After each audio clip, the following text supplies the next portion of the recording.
Good afternoon students. आज हम start करते हैं curl of a vector point function. Students, last video में मैंने आपको डाइवर्जेंस बताया था और डाइवर्जेंस की एक्सरसाइज करवाई थी, और लास्ट में मैंने आपको बताया था 8th, 10th, 11th क्वेश्चंस एक जैसे हैं, आप लोग सॉल्व करके देखना और मुझे मैसेज करना। लेकिन मेरे पास किसी भी स्टूडेंट का मैसेज नहीं आया है, ठीक है। और मैसेज भी करो तो आप ग्रुप में ही करना, पर्सनली मत करना। लेकिन किसी भी स्टूडेंट का मैसेज नहीं आया कि मैम हमारे क्वेश्चंस हो गए हैं या नहीं हुए। और मैंने आपको कहा था कि अगर आपके नहीं होते हैं, आप मुझे मैसेज करते हो तो मैं आपको करवाऊंगी, अदरवाइज मैं मान के चलूंगी कि आपके क्वेश्चंस हो गए हैं। और तीनों क्वेश्चंस इंपॉर्टेंट है, 8th, 10th, 11th, ठीक है। अभी तक मेरे पास किसी भी स्टूडेंट का मैसेज नहीं मिला है कि मैम हमारे क्वेश्चंस हो गए हैं, या तो हुए हैं तो उसका मैसेज आना चाहिए था, नहीं हुए हैं तो उसका मैसेज आना चाहिए था, बट मेरे पास कोई इन्फॉर्मेशन नहीं है। अब ये क्वेश्चंस, तीनों क्वेश्चंस के रिस्पॉन्सिबल आप खुद होगे, और इन तीनों में से एक क्वेश्चन एग्जाम्स में भी आ ही जाता है हर बार। मैं स्टार्ट करवा रही हूँ अब next, curl of a vector point function. जैसे मैंने आपको बताया था कि ग्रेडियंट हमेशा स्केलर फंक्शन का निकलता है, कि अगर फाई एक कोई स्केलर फंक्शन है तो आप इसका ग्रेडियंट फाइंड आउट कर सकते हो, डेल फाई। और क्या तरीका था, फाई का डेरिवेटिव एक्स के रिस्पेक्ट में आई कैप, प्लस फाई का डेरिवेटिव वाई के रिस्पेक्ट में जे कैप, प्लस फाई का डेरिवेटिव जेड के रिस्पेक्ट में k cap. This is the gradient of a scalar point function phi.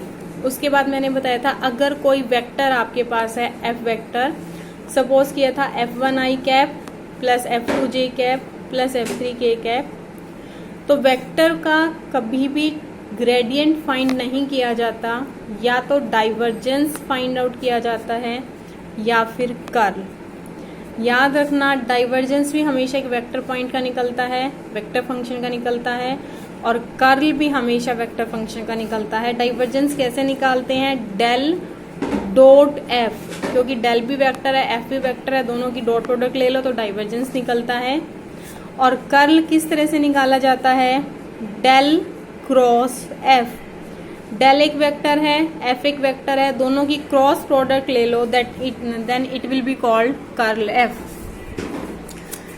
Symbolically लिखते हैं डेल क्रॉस एफ, वर्डिंग्स में लिखते हैं कर्ल एफ। तो curl of a vector point function, curl F is del cross F.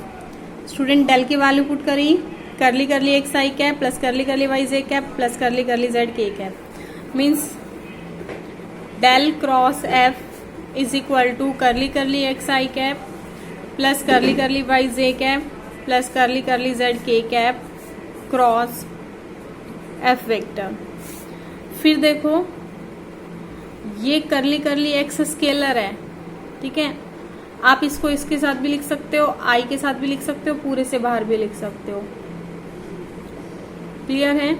तो इस F को अंदर ले जाओ, एफ को अंदर लेके जाओगे तो लिखिएगा करली करली एक्स आई क्रॉस एफ। तो करली करली एक्स स्केलर है, इसको ऐसे लिख सकती हूँ, आई क्रॉस करली करली एक्स ऑफ एफ, ठीक है। फिर प्लस इस एफ को इससे मल्टीप्लाई करो, करली करली वाई जे क्रॉस एफ, करली करली वाई को एफ के साथ लिख लो, curly curly y of f vector, plus similarly इसके साथ लिखो k cap cross curly F by curly z. तो हम डेल क्रॉस एफ को ऐसे भी लिख सकते हैं। और जिस तरह से मैंने आपको डाइवर्जेंस में बताया था कि अगर एफ वेक्टर सोलिनोइडल हो तो डाइवर्जेंस 0 होता है, उसी तरह से अगर वेक्टर इरोटेशनल है, if f vector is irrotational then del cross F is equal to 0, curl 0 होगा। या किसी वेक्टर का कर्ल 0 है तो आप बोलोगे वेक्टर इज इरोटेशनल। उसके बाद स्टूडेंट्स नेक्स्ट है, अगर एफ वेक्टर है f1 i cap plus f2 j cap plus f3 k cap is a differentiable vector point function, then curl F is equal to this. इसका proof करने के लिए आपको ये करने की जरूरत नहीं है, ये जो नोट है ये करना, ठीक है। कर्ल एफ कैसे निकालोगे, del cross F. Del cross f कैसे निकालते हो, दो वेक्टर की क्रॉस प्रोडक्ट यूजिंग डिटर्मिनेंट निकालते हैं हम।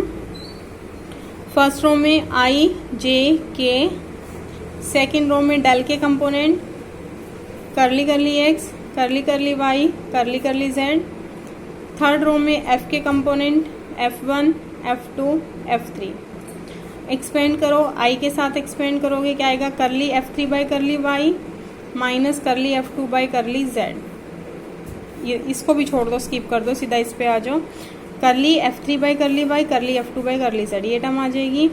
फिर जे कैप, माइनस जे कैप के साथ हम ये टर्म लिखते हैं, पर इन्होंने प्लस जे के लिख रखा है, तो प्लस जे के साथ पहले ये टर्म मल्टीप्लाई कर लो, करली F1 by curly z minus करली F3 बाई करली एक्स, ये टर्म आ जाएगी। फिर प्लस के कैप, करली F2 by curly x minus करली F1 by curly y k cap. तो स्टूडेंट्स यही आ जाएगी आपके पास। क्लियर है। क्वेश्चंस में भी मैं आपको कोशिश करवाऊंगी कि आपको वेक्टर डिटर्मिनेंट फॉर्म से ही सॉल्व करें। अगर किसी क्वेश्चन में आईजे के नहीं है या कोई प्रॉब्लम आती है तो हम कोई डिफरेंट मेथड अप्लाई करेंगे, अदरवाइज डिटर्मिनेंट मेथड से ही सॉल्व करेंगे मोस्टली क्वेश्चंस को। उसके बाद कुछ प्रॉपर्टीज ऑफ कर्ल है।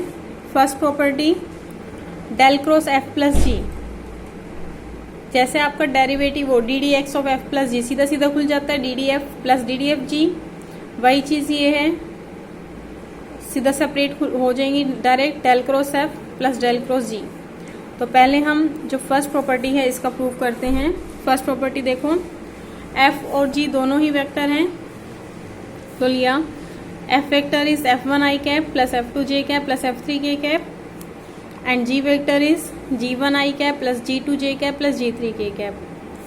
F प्लस जी आपको फाइंड आउट करना है, दोनों को ऐड कर दो, आई वाली टर्म्स इकट्ठी कर लो, जे वाली इकट्ठी, के वाली इकट्ठी, तो आई वाली टर्म बनेगी F1 plus G1 i cap, F2 plus G2 j cap plus F3 plus G3 k cap. अब आप लेफ्ट साइड ले लो, लेफ्ट साइड क्या निकालनी है, del cross F plus G. Del cross F plus G is equal to first row i j k, second row del के component curly curly x curly curly y curly curly Z, third row के component F plus जी। F plus जी के component देखो F1 plus G1, F2 plus G2, F3 plus G3।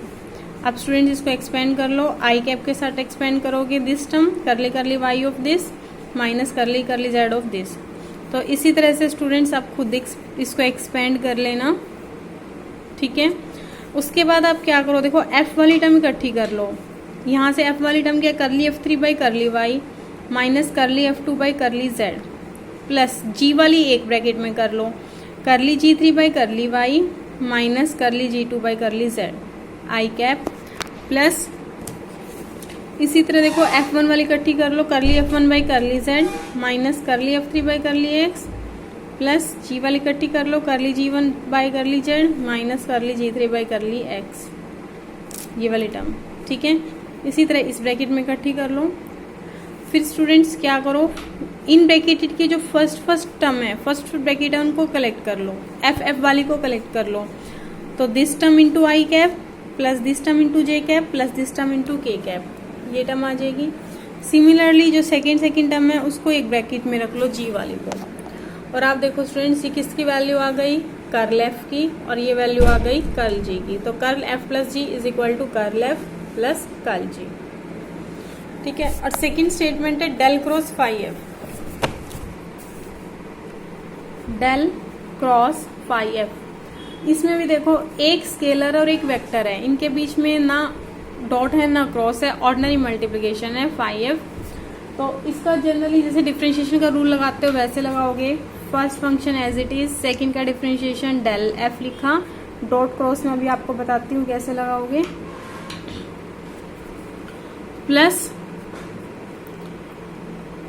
फिर आप क्या लिखोगे, first का differentiation means del phi, ठीक है, और सेकंड एज इट इज। अब देखो, अब यहाँ बात करती हूँ, मुझे क्रॉस का साइन लगाना है, मैं यहाँ लगाऊं या यहाँ लगाऊं। देखो यहाँ अगर मैं लगाती हूँ तो ऑब्वियसली एक स्केलर है और ये वेक्टर स्केलर के साथ तो आ ही नहीं सकता, और ये वेक्टर इन दोनों के बीच में क्या आना चाहिए, क्रॉस। तो phi del cross F plus, अब यहाँ देखो यहाँ भी लगा सकती हूँ क्रॉस, यहाँ भी लगा सकती हूँ, लेकिन यहाँ नहीं लगाऊंगी क्योंकि ये क्या है, स्केलर। तो क्रॉस कहाँ लगेगा, ये, क्योंकि डेल फाई स्केलर है, डेल लगने के बाद ये पूरा वेक्टर आ जाएगा, ठीक है। वेक्टर की वेक्टर के साथ क्रॉस प्रोडक्ट चल सकती है। तो इसको मैं क्या लिख सकती हूँ वर्डिंग में, curl of phi f is equal to phi curl F plus del phi का मतलब ग्रेडियंट फाई क्रॉस एफ। देखो स्टूडेंट्स, यही चीज है, ठीक है। अब इसको प्रूव करते हैं। Del cross phi F, del cross, देखो फाई स्केलर है, एफ वेक्टर ये है, ठीक है। इसको फाई एफ निकालना है, फाई से मल्टीप्लाई कर दो, क्या आ जाएगा, phi F one i cap plus phi F two j cap plus phi F three k cap. अब डेल क्रॉस फाइंड आउट कर लो। फर्स्ट रो के अंदर आई जे के, सेकेंड रो के अंदर डेल के component curly curly x, curly curly y, curly curly Z. Third row के अंदर ये कंपोनेंट लिखोगे phi F one, phi F two, phi F three. अब यहाँ से एक्सपेंड कर लो, i into this term means curly curly y of phi F three minus curly curly z of phi F two. इसी तरह से student जे cap और के कैप की टर्म लिख लेना, ठीक है। उसके बाद देखो इसको सेपरेट करो, इसको प्रोडक्ट रूल लगाओ, करली करली वाई का मतलब differentiation, phi as it is f three का डेरिवेटिव प्लस फाई का derivative f three as it is, फिर माइनस साइन, सेम काम यहाँ करो, phi as it is f two का डेरिवेटिव प्लस फाई का derivative f two as it is. ये i cap के साथ हमने किया, सेम स्टूडेंट जे कैप और के कैप वाली टर्म में आप खुद करके देख लेना। उसके बाद आपको क्या करना है, देखो ये जो टर्म है फर्स्ट टर्म, सिर्फ आई कैप के अंदर की बात बता रही हूँ, फर्स्ट टर्म को कलेक्ट कर लो, फाई कॉमन आ जाएगा, फाई कॉमन आने के बाद अंदर क्या बचेगा, curly F three by curly y minus curly F two by curly z. और बाकी जो लास्ट वाली दोनों टर्म्स हैं इनको अलग रख दिया ब्रैकेट में। आई कैप सेम काम हमें जे कैप और के कैप के साथ करना है, ठीक है। अब आप क्या करो कि जो आपके पास ये पूरी लंबी टर्म आ चुकी है इसकी फर्स्ट ब्रैकेट ले लो, बिल्कुल फर्स्ट ब्रैकेट। अगर फर्स्ट ब्रैकेट को मैं देखूं तो फाई कॉमन आ जाएगा, बाकी टर्म क्या आएगी, curly F three by curly y minus curly F two by curly z i cap, curly F one by curly z minus curly F three by curly x j cap plus curly F two by curly x minus curly F one by curly y k cap. तो phi common लेके students ये term लिख लेना।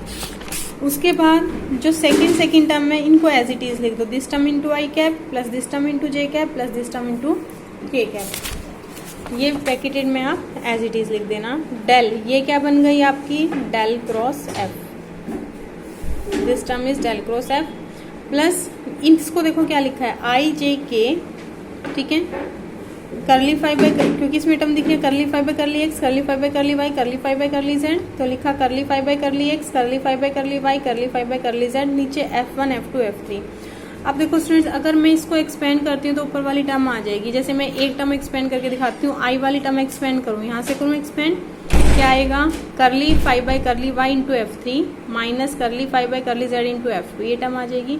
तो जब आप इस determinant को सॉल्व करोगे तो ये ऊपर वाली टर्म आ जाएगी। मैंने बैक की है, इस ऊपर वाली टर्म को डिटर्मिनेंट की फॉर्म में लिखा। It is equal to phi del cross f, ये क्या बन गया, कर्ल, कर्ल कह रही हूँ, क्रॉस प्रोडक्ट किस किस की, एक तो इस टर्म की, ये किसके कंपोनेंट है, डेल फाई के कंपोनेंट ये तो लिखते हो, करली फाइव बाई करली एक्स, करली फाइव बाई करली वाई, करली फाइव बाई करली जेड, तो ये डेल फाई और ये क्या है, वेक्टर एफ, तो इसको लिख सकते हो डेल फाई क्रॉस एफ। यही आपको प्रूव करना था। उसके बाद स्टूडेंट्स थर्ड फोर्थ प्रॉपर्टी में आपको बाद में करवाती हूँ, ये थोड़ी सी अलग प्रॉपर्टी है। फिफ्थ प्रॉपर्टी और देख लो, आज जस्ट इतना ही मैं आपको करवाती हूँ। थर्ड और फोर्थ प्रॉपर्टी नेक्स्ट वीडियो में आपको बता दूंगी। फिफ्थ प्रॉपर्टी क्या है, del cross f equal to zero if f is constant. Students ये मैं आपको बार बार डेली बताती हूँ कि अगर एफ वेक्टर कॉन्स्टेंट हो तो आपका D F by D T zero होता है। अगर एफ वेक्टर कॉन्स्टेंट है तो D F by D T zero होता है। फाई कॉन्स्टेंट है तो डेल फाई जीरो होता है। एफ वेक्टर कॉन्स्टेंट है, डेल डॉट एफ जीरो होता है। और फाई एफ वेक्टर अगर कॉन्स्टेंट है, डेल क्रॉस एफ भी जीरो होता है। अगर वेक्टर कांस्टेंट फंक्शन है उसका ग्रेडियंट, डाइवर्जेंस, कर्ल, डेरिवेटिव सब जीरो होता है। और अगर रिवर्स है, रिवर्स हर केस में ट्रू नहीं है। जैसे df बाई डी टी अगर जीरो है तो एफ वेक्टर कांस्टेंट होगा, 100% होगा। डेल फाई अगर जीरो है तो फाई भी 100% कांस्टेंट होगा। लेकिन डाइवर्जेंस के केस में मैंने बताया था कि अगर डाइवर्जेंस 0 है तो जरूरी नहीं है वेक्टर कांस्टेंट हो, वेक्टर वेरिएबल भी हो सकता है, ऐसा भी हो सकता है वेक्टर कांस्टेंट ना हो लेकिन डाइवर्जेंस 0 आ जाए। Same condition del cross f के लिए होल्ड करती है कि अगर एफ कांस्टेंट है तो डेल क्रॉस एफ तो 0 100% होगा, लेकिन अगर डेल क्रॉस एफ 0 है तो यहाँ से मैं नहीं बोल सकती कि वेक्टर एफ कैसा होगा, कांस्टेंट होगा। अगर डेल क्रॉस एफ 0 है तो वेक्टर एफ कांस्टेंट हो भी सकता है और नहीं भी हो सकता, और जो चीज़ यूनिवर्सली ट्रू नहीं होती उसके लिए हमेशा एक एग्जाम्पल दिया जाता है। तो लास्ट पहले मैं फिफ्थ प्रॉपर्टी आपको करवाती हूँ।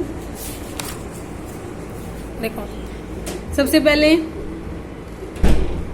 आप ऐसा करना, एफ वेक्टर को कांस्टेंट लेके चलना, let f vector is constant, और डेल क्रॉस एफ को इस फॉर्म में सॉल्व कर लेना। इस फॉर्म में डेल क्रॉस एफ ही आ जाएगा। अगर एफ वेक्टर कांस्टेंट है तो उसके सारे component f1 f2 f3 constant होंगे, और अगर f1 f2 f3 कांस्टेंट है तो सारे डेरिवेटिव क्या हो जाएंगे, 0। ये 0 होते ही कर्ल एफ क्या आ जाएगा, 0। ठीक है, तो अगर f कांस्टेंट है तो डेल क्रॉस एफ तो 0 आप यहाँ से लिखोगे। कन्वर्स के लिए एग्जाम्पल दोगे, converse of above property is not true. देखो एग्जाम्पल लिया, एफ वेक्टर लिया xi plus yj plus zk, ठीक है, दिस इज नॉट कांस्टेंट। जितनी एक्स वाई जेड की वैल्यू देती चले जाऊंगी उतने ही आपके एफ वेक्टर आते चले जाएंगे, लेकिन देखना डेल क्रॉस एफ 0 आ जाएगा।